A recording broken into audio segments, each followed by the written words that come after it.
그러면 이제 시작합시다. 이번에 큰 대주제가 뭐죠? 응? 큰 주제, 대주제. 제목이라고 그럴까? 그러니까 한국에서 정권 교체는 가능한가? 예.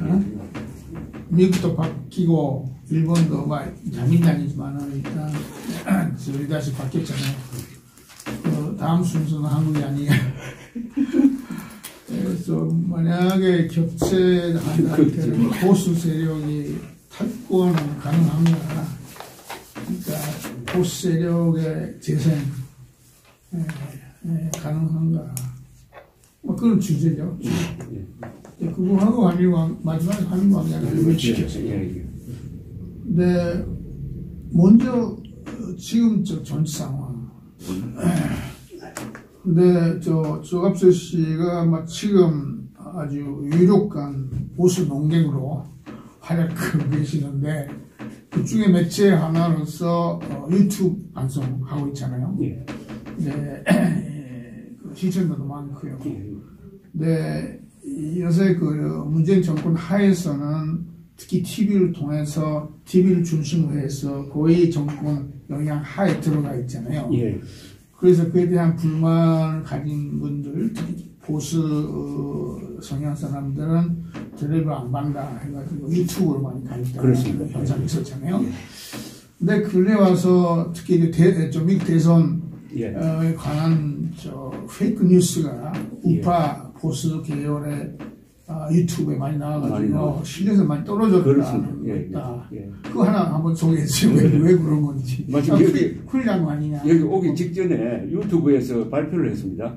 미국 대선의 그 결과가 어제부로 다 집계가 되었으니까 주별로 다 확정이 되었으니까 앞으로는 미국 대선이 부정이었다든지 아니면 투개표기가 뭐 오작동을 했다든지 하는 페이크 비디오는 안 싣도록 하겠다. 못 싣는다. 이렇게 금지 명령을 내렸어요. 여기에 제일 큰 타격을 입을 사람이 미국의 음모론자하고 한국의 음모론자입니다. 한국에서는 트럼프가 부정선거로 졌다는 주장을 하는 유튜브가 많은데 이게 대충 자칭 우파 성향 유튜브가 많아요. 또 이 사람들은 4.15 부정선거도 한국에 4.15도 부정선거 때문에 졌다라고 하는 음모론자들이에요. 이렇게 해가지고 이 우파에 대한 인상이 아주 나빠지게 됐습니다.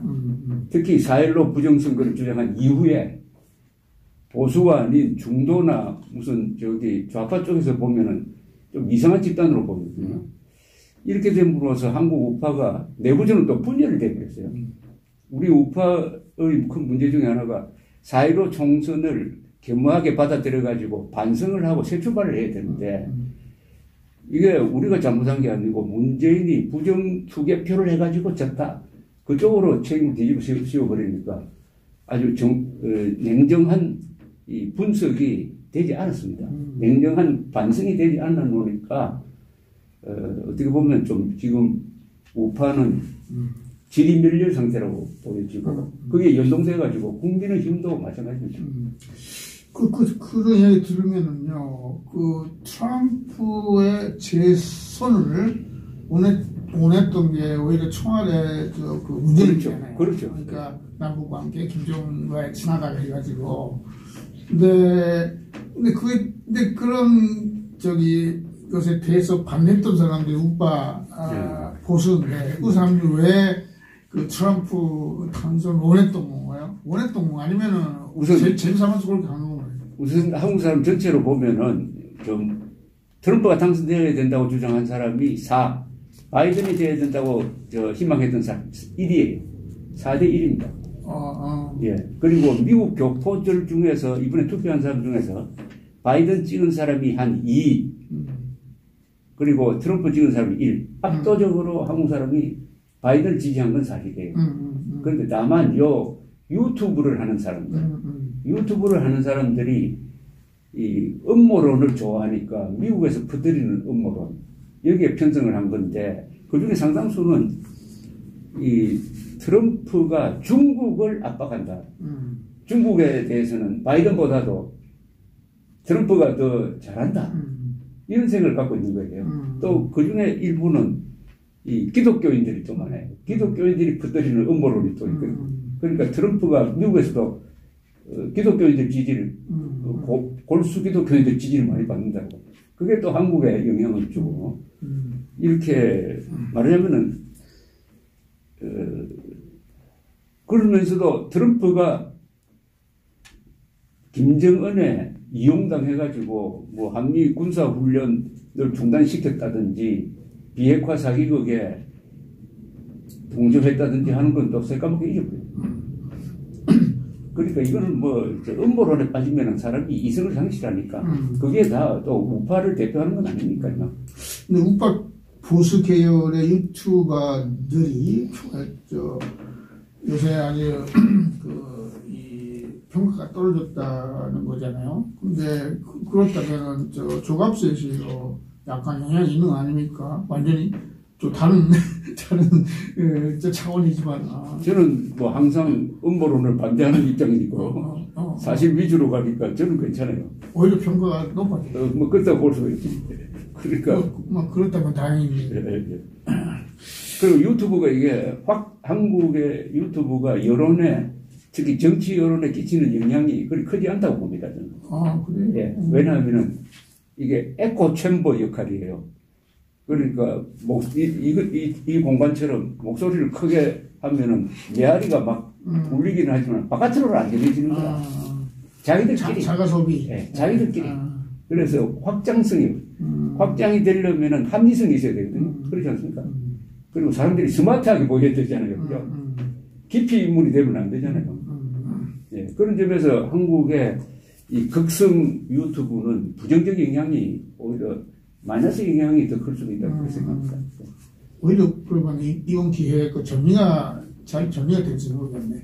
정리가 돼야 되는데 미국이나 한국이나 이 음모론의 그 확산 속도는 너무나 빨라요. 이건 일종의 정신적 코로나라고. 정신적 바이러스입니다. 전염병입니다, 이거. 근데 일본이 여기에 넘어가는 사람이 없다는 게 신기한데요.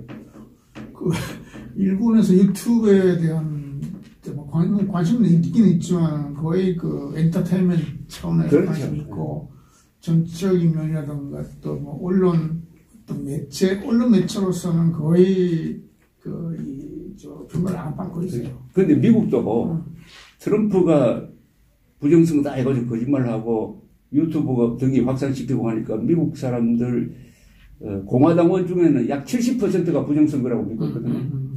그리고 미국 공화당원 중에서 공화당 국회의원 중에서 현재 트럼프를 대통령 당선자로 인정하는 사람이 30명도 안 됩니다. 네. 오케이.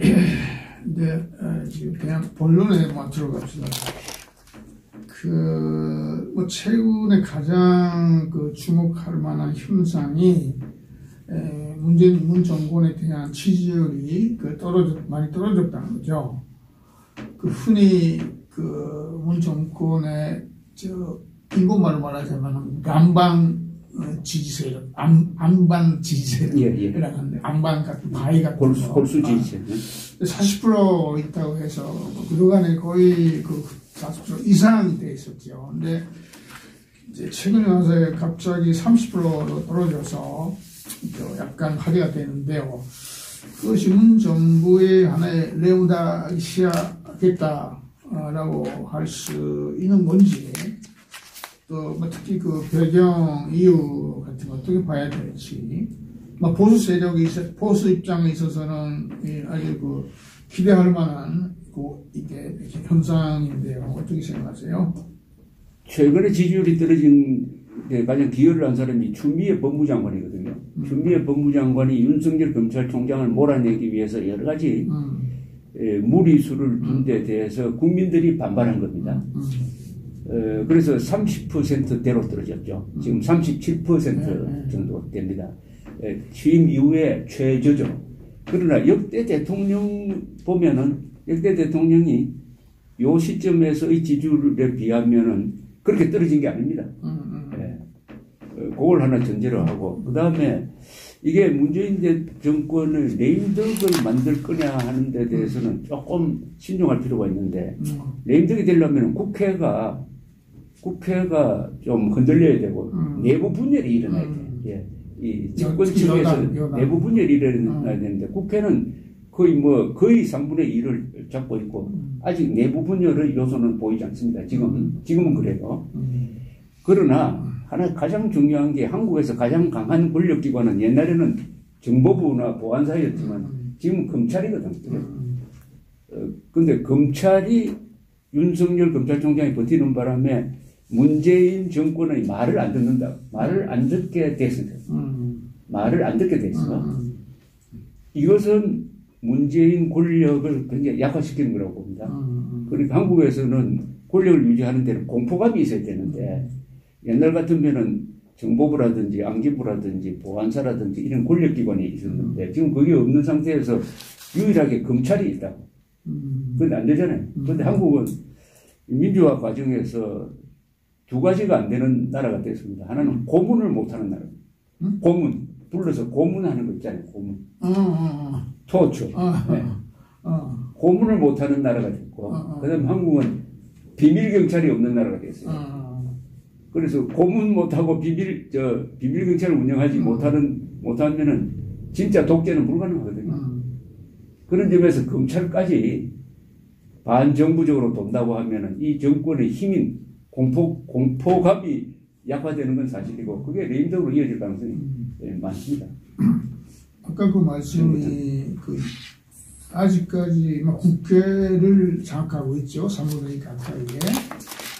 그리고 또 여권 내부에 아직까지 분열점이 안 보인다 하셨는데 약간 검찰 지금 문제가 검찰 문제잖아요. 검찰과 정권 할까요? 그 하나의 대립구도가 연속됐다면 그것도 하나의 권력 내부의 분열이 아니냐. 분열로 볼 수 있어요. 그러니까 그런 뜻에서는 하나의 레임덕이 시작이 아닌 건지 볼 수도 있는 것 같고요. 근데 최근에 지지율이 떨어졌다는 게 저희 추미애 장관과 윤석열 총장 사이의 문제인데 그와 별도로 벌써 그동안에 많이 악재가 쌓이는 거 아닙니까? 문 정권에 있어서는 작년부터 그런 건데 조국 사태부터 그때 수수했었지만은 근데 최근에 지지율이 떨어졌다는 하나의 원인에 개서 문제가 되는 주택 아파트 가격 문제, 주택 문제도 있고 또 검찰 문제도 그랬지만은 하나의 정권의 독주라 할까요? 독재란 말도 나오지만 독주가 있는 거죠. 다수를 가지고 있기 때문에 마음대로 한다는 에 대한 여론의 어떤 불만. 근데 원래 그리고 여러 가지 있죠. 서울시장, 부산시장에 그렇죠. 성인원 문제도 있었고. 근데 다 이렇게 정권의 어떤 도덕성 가장 한국 사람들이 민감한 도덕성 문제가 많이 상처를 입은 상태잖아요.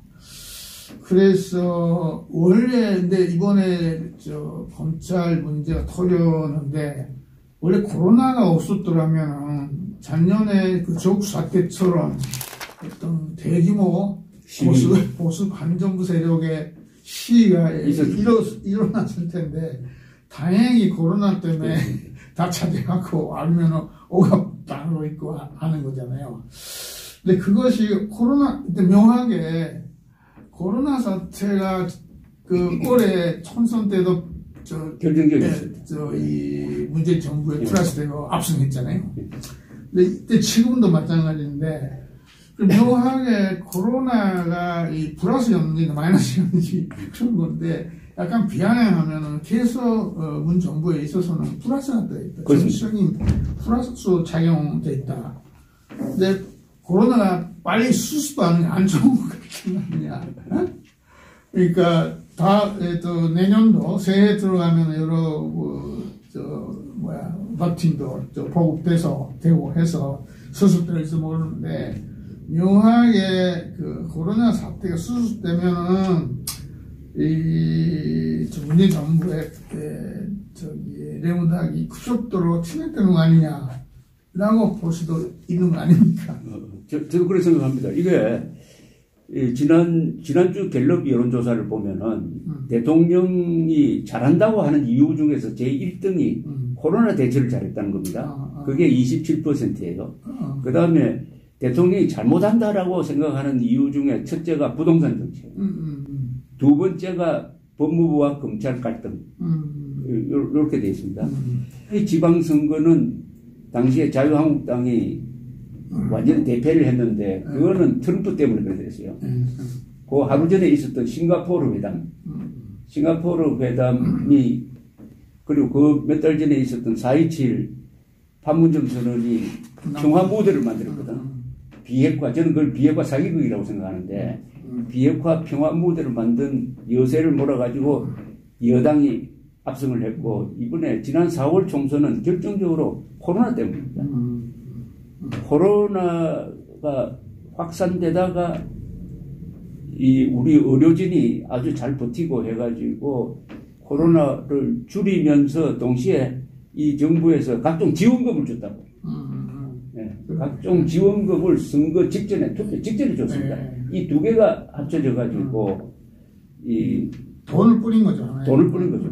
그리고 객관적으로 봐도 다른 나라에 비해서 우리가 대처를 잘 한다. 이렇게 된 거죠.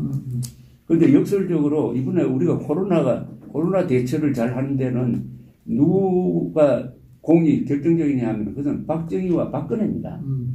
박정희 대통령이 1977년부터 시행한 의료보험, 거기에 기반한 한국의 의료체제가 세계적이고, 그 다음에 2015년에 메르스 사태가 났을 때 박근혜 정부가 재발을 막기 위해서 질병관리체제를 강화를 했습니다. 이게 이번에 덕을 본 거예요. 또 무엇보다도 지금 한국이 경제적으로도 세계에서 비교적 극복을 잘하는 나라입니다. 지금 이건 역시 한국이 가지고 있는 중화공업이라는 기반이 강하니까 이렇게 박정희 덕을 문재인 대통령이 보고 있는데 절대로 고맙다는 이야기는 안 하지. 대원망덕이 모르지. 지금 지지율 문제가 나오는데요. 당장 소위 검찰 문제라든가 이렇게 있는데 종합세 씨가 보기에는 문재인 정권의 가장 잘못된 거 그거 뭐라고 생각하세요?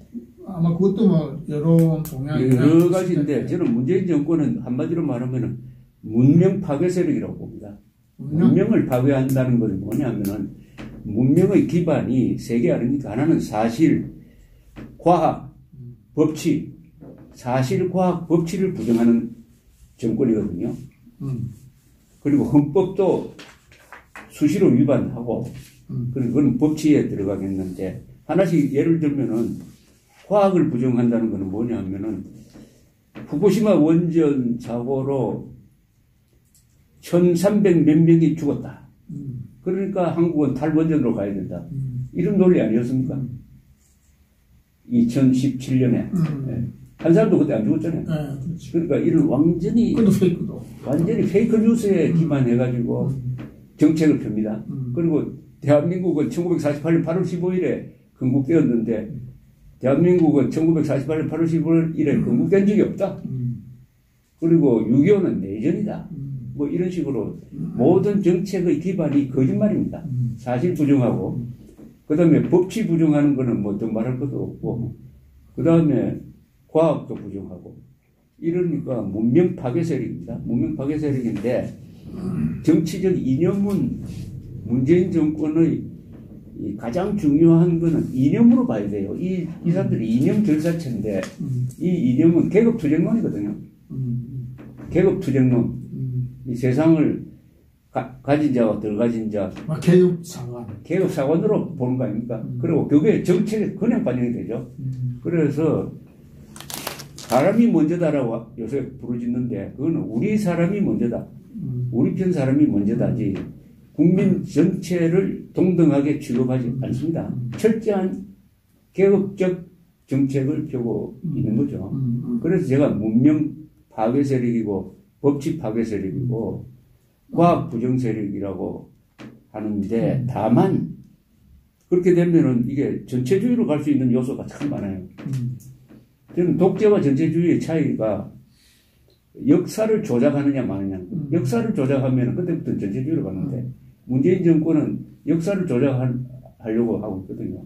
다만 한국이 상당히 그동안에 70년 동안 이 민주주의의 힘을 길러온 나라고 제도가 있으므로 마음대로 안 되지. 아까 말했던 대로 비밀경찰이 없고 고문을 할 수가 없으니까 한국을 근본적으로 뜯어 고치려고 했는데 그거는 아마 여러 군데서 제동이 걸리고 그 제동 걸리는 게 하나하나 말썽이 되면서 이 정권의 지지율을 떨어뜨리고 있는 거죠.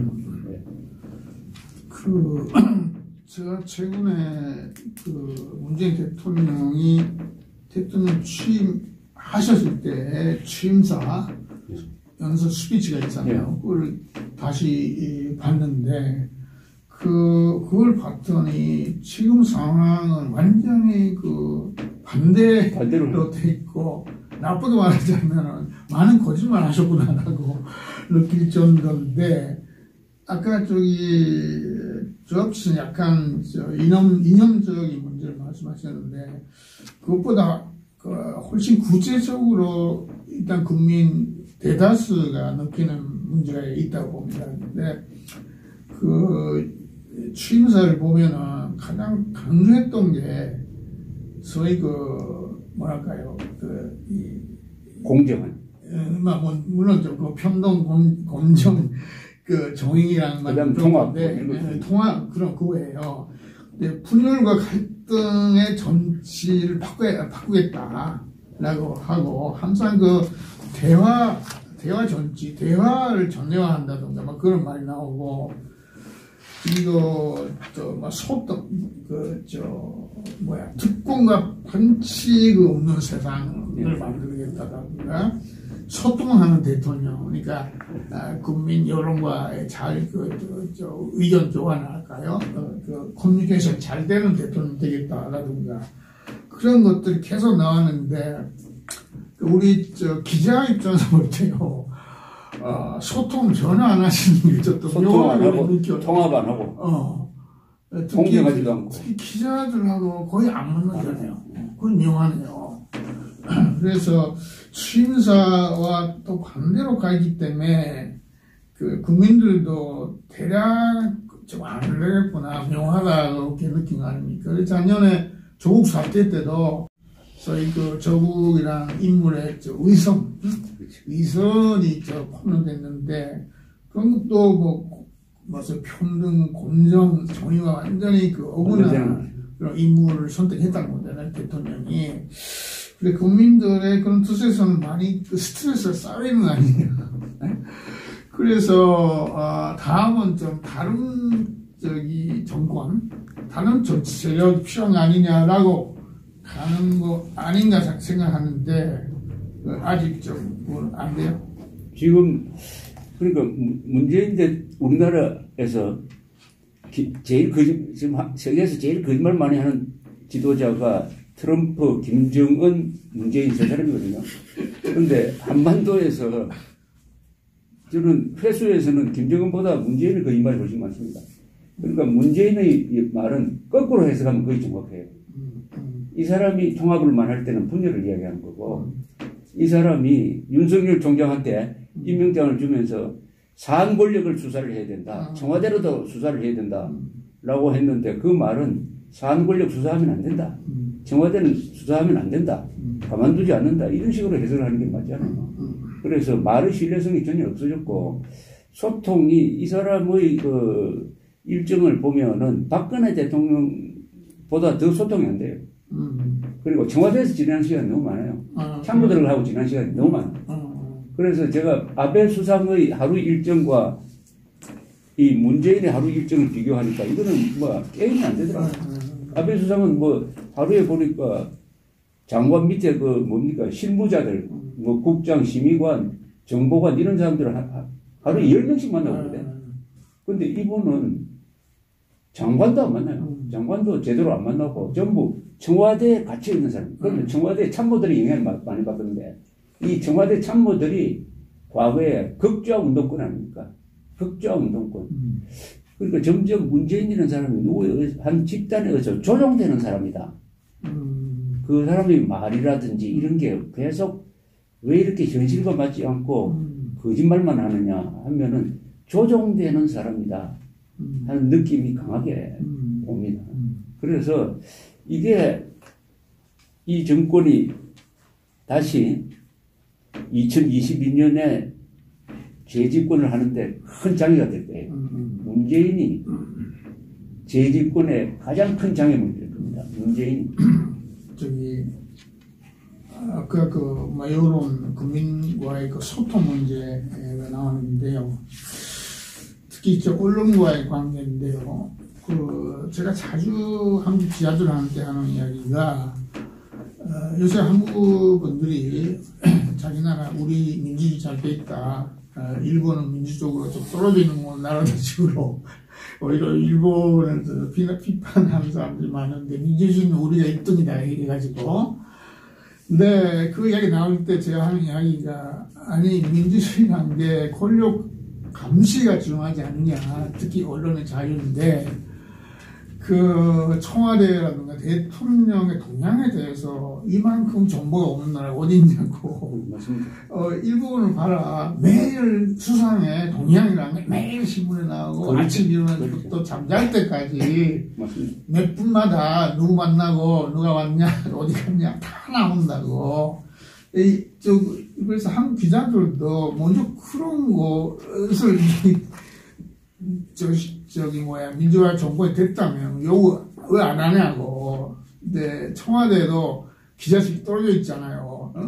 또 보관하고 그것도 개선해야 되느냐. 청와대 안에 기자실이 있어야 되는 거 아니냐고 한 건데 저도 놀랄 정도로 문재인 대통령이 그렇게 소통을 약속했는데도 기자회견도 거의 안 하고 일본은 수상한 미국 트럼프도 거의 매일처럼 기자 만나잖아요. 근데 왜 그걸 안 하는지, 그에 대해서 왜 언론계가 불만이라는 거 비판 안 하는지. 아마 좌파 권력 때문에 그런 건지 아니면은 한국의 리더십이 원래 그런 건지요. 이게 대통령 중심제의 폐해죠. 대통령 중심제에서 은연중에 기자들도 대통령을 하나의 성역으로 보는 거예요. 대통령이 또 국가를 대표하는 사람으로 되어 있잖아요. 행정부를 대표할 뿐만 아니라 국가를 대표하는 사람으로 되어 있으니까 왕을 겸하고 있다고 사실은. 거기에 대한 한국 사람들이 전통적인 이 존경심이 있고, 그 다음에 청와대는 위치입니다. 위치. 청와대가 산골에 있거든. 절간 아닙니까? 절처럼 되어 있거든. 그러니까 약속대로 광화문에 나왔어야지. 그거 안 나오잖아요. 광화문으로 옮기대. 그것도 약속했는데 안 하잖아요. 그러니까 편하거든. 그러니까 장소가 굉장히 중요합니다. 장소를 정해놔놓으면 안 돼요. 반드시 광화문에 와야 되고. 그리고 이분은 자기는 소통 많이 한다고 생각합니다. 왜냐하면 자기식 소통이 있어. 그러면은 수석 보좌관 회의에서 남이 적어주는 걸 가지고 이렇게 읽잖아요. 그것도 구체성이 전혀 없는 애매모호한 이야기. 이걸 소통한다고 생각합니다. 그걸 소통하고 생각합니다. 이 정도로 소통으로 생각해요. 또 그러니까 기자들 문제. 이런 거는 대충 기자들이 기사를 안 쓰든지 무시해버려야 되는데 크게 써주잖아요. 또 기자.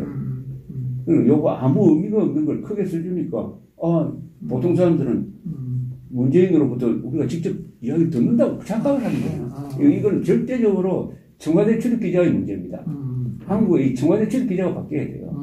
그리고 대통령 일정 지나간 거는 하나씩 써줘야지. 그러니까 앞으로 올 거는 보안상의 문제가 있으니까